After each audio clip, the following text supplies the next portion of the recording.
For years, my neighbor played the broke victim while I covered his emergencies. Then I stumbled on proof he'd been laughing behind my back, and I exposed him in front of everyone. I should have known something was off the first time Eric knocked on my door holding that sad-looking toolbox. He said his sink was leaking and he did not have the right wrench, so of course I let him borrow mine. No big deal. He lived 2 houses down, a single guy with a beat-up sedan and a tired smile, the kind of neighbor you figure is just going through a rough patch. I was happy to help. That was 4 years ago. Back then, I really believed in helping people out, especially neighbors. My dad always said that lending a hand was what kept the community together. So when Eric returned the wrench 2 weeks later, 2 weeks, apologizing because he had been swamped with work, I brushed it off. We even stood on my porch for a while, talking about the weather and how the street used to be quieter before the city put in those speed bumps. The next favor came not long after. He knocked again, this time saying his paycheck had been delayed and he needed $50 for gas until Friday. He looked embarrassed, rubbing the back of his neck like he hated asking. I handed him the cash without hesitation. Friday came and went. The money did not. He did give it back eventually, with a sheepish grin and some story about a mix-up at the bank. I believed him. Looking back, I can see the pattern forming, but at the time, I just thought, well, life happens. Over the months, his visits became regular. Sometimes it was borrowing tools. Sometimes it was asking for help moving furniture because his back was acting up. Once, he called me late at night saying his car had died on the highway and could I drive out to give him a jump. I pulled on jeans and a hoodie, not even thinking about how odd it was for a neighbor to be my personal roadside assistance. The emergencies always sounded believable. His landlord was giving him grief. His mom was sick in another state. A friend had promised to help him fix his fence, but bailed last minute. I told myself that someday, if I ever needed something, Eric would be the first one at my door. I even felt good about it at first. Helping him made me think I was doing my part, that maybe I was balancing out the universe a little. But every now and then, something small would nag at me. Like the time I went over to help him replace a broken cabinet hinge, only to find the kitchen spotless, no broken hinge in sight. He laughed it off, saying he had fixed it himself that morning. But since I was there, maybe I could help carry a heavy box from his basement to the curb. I did it, of course. I kept telling myself these were small things, that it was just neighborly goodwill. It never occurred to me that I might just be the easiest option for him. Until the night I saw what was really going on. It was a Saturday night in early spring, one of those evenings where the air is still cold enough to see your breath. I had just stepped out to grab something from my truck when I spotted Eric walking down the street. He did not see me. His head was bent toward the guy next to him, and they were laughing, loud, full-bellied laughs that carried in the still air. At first, I did not think much of it. But then I realized the guy he was with was hauling a brand-new flat-screen TV still in the box. Eric was holding a plastic bag full of takeout, talking about how people will give you anything if you play the right card. I froze. They stopped under the streetlight, and Eric launched into this exaggerated impression, shoulders slumped, voice all pitiful, about his good-hearted neighbor who always came through for him. I did not need to hear my name to know exactly who he meant. He mimicked how I probably looked handing over cash or tools, tossing in fake concerned nods for effect.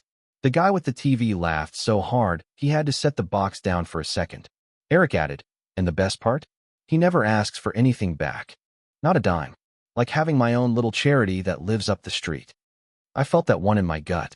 A couple months earlier, he had told me his old TV had died and he could not afford another one until tax season. I had even helped him haul the broken set out to the curb. Now here he was, with a new one, acting like I was some joke. My first instinct was to storm over, confront him right there under the glow of that streetlight. But instead, I just stood in the shadows, letting the cold air bite at my face. I wanted him to think I was still clueless. That was the moment I decided to start paying attention. Over the next few weeks, I noticed things I had never bothered to question before. His beat-up sedan suddenly had new tires, shiny and clean. The supposedly sick mom? Turned out she was on a cruise. He even posted about it on social media. The delayed paycheck he had blamed for needing gas money? Yeah, he was at a bar that same weekend, buying shots for his buddies. Once I started connecting the dots, the picture was not pretty. It was not just me, either. He had this little rotation going, borrowing tools from one neighbor, cash from another, free meals from the elderly couple on the corner, always with a different excuse. Every time I saw him, he wore that same easy smile, like we were just pals helping each other out. I played along, keeping my face neutral, giving him no reason to think I had caught on. But in my head, I was already building a case. One night, I started a folder on my laptop, screenshots of his posts, receipts from things I had covered, even text messages where he promised to pay me back next Friday, and then ghosted for weeks. I did not know exactly how I was going to use it yet, but I knew one thing for sure. Eric was not going to see me coming. And the first crack in his little game? It showed up sooner than I expected. The first crack came in the form of a knock on my door late on a Tuesday night. It was almost 10, and I was halfway through a rerun of some crime show when I heard it. I opened the door to find Eric standing there, shifting from foot to foot like he was in a hurry. He had that sheepish look on his face again, the one that used to tug at my better instincts. Said his cousin had surprised him with a visit, and they had tickets to a hockey game downtown, but his car had started making this weird grinding noise earlier. He did not want to risk driving it, and the buses were running late. He asked if I could give them a ride, downtown and back. Olmi would have said yes without a second thought, but I was not playing that game anymore. I told him I had an early morning and could not swing it. For a second, his smile flickered, but then he leaned on the doorframe like we were just chatting casually. He said, I'd throw you gas money, but you know how tight things are right now. That was when I noticed it, the faint smell of cologne, expensive stuff, not the kind you grab at the drugstore. His jacket looked new, too, and behind him, sitting in the passenger seat of his car, was a guy in a team jersey grinning like a kid on Christmas. Eric tried to keep his tone light, but there was an edge to it now. You're one of the only people I can count on, man. Don't make me look bad here. That last part was interesting. Don't make me look bad. Not, I really need your help. Not, I appreciate you. Just his image on the line. I shrugged and told him I hoped his car made it. Then I closed the door. I stood in my hallway for a while after that, listening to the sound of his footsteps crunching on the gravel as he walked back to his driveway. A minute later, I heard the engine start, and that so-called grinding noise sounded perfectly fine. That night, I added a new section to my growing folder, Lies in Real Time. The next couple of weeks, I let him keep digging his own hole. I said no to small favors, rides, borrowing tools, just a few bucks until payday. Each time, his charm slipped a little more, like the mask was getting harder to hold in place. Then, one Friday evening, I got the break I was waiting for. Eric had posted a picture on social media, him and a group of friends at a fancy steakhouse, holding up glasses of whiskey, the caption bragging about how he finally got the bonus he deserved. The timestamp? The exact same day he had texted me earlier asking if I could cover his utility bill, just until next week. I screenshotted everything. It was not enough yet, but I could feel the trap starting to close. And then he made a mistake so big, it practically tied the bow on my plan. The mistake came on a Sunday afternoon when I was out in the yard trimming the hedges. Eric strolled over like he always did, holding a coffee cup and wearing sunglasses even though the sky was overcast. He started with small talk, weather, some story about the neighbor's dog getting loose, but I could tell it was leading somewhere. Sure enough, he eased into it. Said his bank account got frozen because of some fraudulent charges, and now he was in a bind. He needed a few hundred to cover rent before late fees hit. That might have been believable if I had not already seen his post from earlier that morning. He had shared a picture of himself at the marina with a caption about finally getting the boat back in the water. Not just any boat, either. This was a sleek, shiny speedboat that looked nothing like frozen account energy. I nodded, pretending to think it over. I asked how much he needed. He said 400 would get him by. And of course, I'll pay you back the second my account clears. Instead of answering, I told him to wait a sec while I grabbed my phone. I walked into the garage and snapped a clear picture of his post on my laptop screen, timestamp visible. Then I came back out and told him I could not help this time. That was when the smile dropped completely. He tried guilt first. Man, I've been there for you whenever you needed me. Which was a lie, because I could not think of a single example. Then he shifted into annoyance. It's just a short-term thing. You're not going to miss a few $100, right? I shrugged. Guess I'm tightening my budget. His jaw tightened. He muttered something under his breath, but I did not ask him to repeat it. He left without another word, coffee cup still in hand. I went inside and added the marina picture to my folder. At this point, I had screenshots of posts, saved messages, receipts, and now a clear record of him lying to my face while bragging online about luxury purchases. But I wanted more. Something undeniable. Something he could not spin into a misunderstanding. And that came a week later, completely by accident, when I found myself standing in the checkout line at the hardware store, listening to him 2 aisles over. He was talking to another guy, and his voice carried just enough for me to hear. Yeah, my neighbor's the easiest mark I've ever had. Acts like he's just being helpful, but really, I think he just likes feeling important. The other guy laughed. Eric continued. I could probably get him to pay my mortgage if I sold it right. I felt the blood rush to my ears. When I got home, I wrote down every word I could remember. The proof was stacking up. Now all I needed was the perfect moment to drop it. That perfect moment showed up faster than I expected. It was a Thursday evening, right after I got home from work. My phone buzzed with a text from Eric. Hey man, emergency. Can I come by? I knew emergency in Eric's speak could mean anything from I locked my keys in my car to I blew half my paycheck on concert tickets. But I told him to come over. 5 minutes later, he was standing in my living room, looking as stressed as I had ever seen him. Though, to be fair, his stressed face looked a lot like his I'm about to sell you a story face. He claimed his truck had broken down on the way to pick up a big job, and without it, he would lose the contract. He needed cash to rent a truck for the weekend. The number this time? $800. While he was talking, I noticed his phone light up on the coffee table. A notification from a group chat flashed. What time are we meeting for the poker game? I played dumb. Asked him how much this job was worth. He said it would clear at least $2,000, and that he would have my money back by Monday without fail. I nodded slowly, pretending to think about it. Tell you what, I said. I can help you out, if we make it official. He frowned. What do you mean?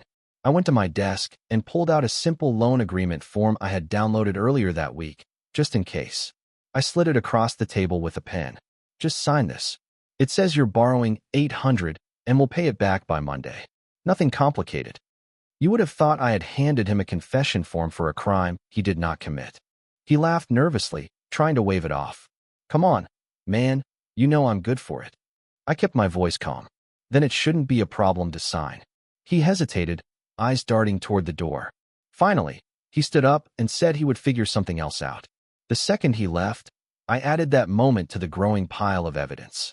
It was not cash in my hand, but it was proof he had no intention of paying anyone back.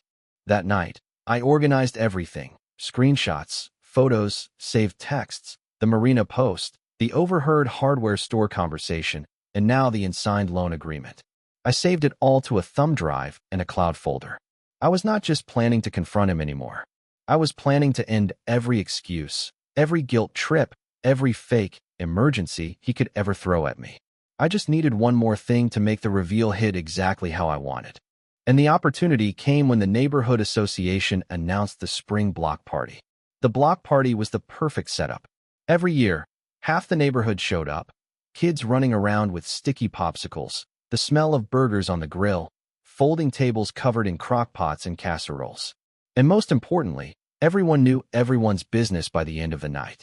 I marked the date on my calendar and spent the weeks leading up to it keeping things casual with Eric. I still waved when I saw him, still tossed out the occasional "how's it going" when we crossed paths. I wanted him to think everything was normal. On the morning of the party, I printed out a few key pieces of my evidence. Big, glossy prints of his social media posts where he bragged about new purchases the same days he had hit me up for help. The marina shot. The steakhouse whiskey toast. A photo of that speedboat with his smug caption, "Finally back in the water." I slid each print into a sheet protector, hole-punched them, and clipped them together like a little portfolio. Then I put the thumb drive in my pocket. I figured the digital stuff would be handy if anyone wanted the full story later. By late afternoon, the party was in full swing. People were clustered in little groups, chatting over paper plates piled high with food. Eric was working the crowd like a politician, shaking hands, laughing too loud, slapping people on the back. I waited until I saw him near the dessert table, talking to a few folks I knew he had borrowed from before. Then I walked up, greeted the group, and said, "Hey, since we're all here, I've got something to show you." Eric's smile faltered just a hair, but he tried to keep it together. Oh yeah? What's that? I pulled the stack of prints from under my arm and handed them to the guy standing next to him. Just some interesting stuff I've collected over the past few months. The guy started flipping through, eyebrows climbing higher with each page. Others leaned in. The marina photo got a laugh from someone. One of those sharp, knowing laughs. The steakhouse shot drew a few mutters. Eric tried to joke it off. Come on, man, you've been stalking my Facebook? I kept my tone level. Nope. Just keeping track of the days you said you were broke versus the days you were posting about luxury purchases. Funny how they always matched up. A couple more people had gathered now. I could see the shift in their faces, recognition, maybe even a little anger. Some of them were starting to connect dots from their own experiences with him. Eric's laugh sounded forced now. This is ridiculous. You're making it sound like I cut him off, still calm. Like you've been taking advantage of every neighbor you could? Borrowing money you never paid back? Lying about emergencies so you could fund poker nights and boat trips? The murmurs in the group got louder. Eric opened his mouth, but nothing came out. And that was when I realized I had the room's attention completely, and I was not done yet. I reached into my pocket and pulled out the thumb drive, holding it up so everyone could see. Everything's on here. Screenshots of texts, timestamps on social media posts, even a nice little story he told at the hardware store about how I'm the easiest mark he's ever had. Someone in the back let out a low whistle. Another guy muttered, "Figures," under his breath. Eric's face had gone red. He glanced around, probably looking for a friendly face to back him up, but no one was jumping in. Too many of them had their own mental folders of favors they had done for him. One woman, Mrs. Callahan from across the street, stepped forward. "You still owe me for the new tire I bought you last year," she said. Her voice was sharp, not the sweet tone she usually used. That opened the floodgates. People started speaking up, stories about lent tools never returned, emergency grocery money that turned into nights out, handyman favors that were supposed to be paid for, but never were. Eric tried to talk over them. This is all being blown out of proportion. I've been going through a rough time, and I raised a hand, cutting him off. We've all got rough patches, Eric. The difference is, most of us don't lie about them to squeeze free stuff out of our neighbors while bragging about it to our friends. He shifted his weight, looking less like the smooth talker I had known and more like a cornered animal. You're making it sound worse than it is. I shrugged. Maybe. Or maybe it's exactly as bad as it looks. There was a long pause, the kind where everyone's watching to see what happens next. Then I said it, loud enough for everyone within earshot. From now on, I'm done. No more loans, no more rides, no more helping with emergencies. And I think everyone else here should think twice before falling for one of your stories again. The silence that followed was heavy. Eric looked around one last time, but the party had shifted without him. Conversation started back up, just not with him. He set down his half-empty cup of soda and walked off without another word. I watched him go, knowing I had just burned a bridge. But I also knew it was one worth burning. What I did not expect was what happened after the sun went down. The party was winding down when Mrs. Callahan found me by the grill. She handed me a paper plate wrapped in foil and said, "For later, you did the right thing." Then she lowered her voice. "You might want to check your front porch when you get home." That caught me off guard.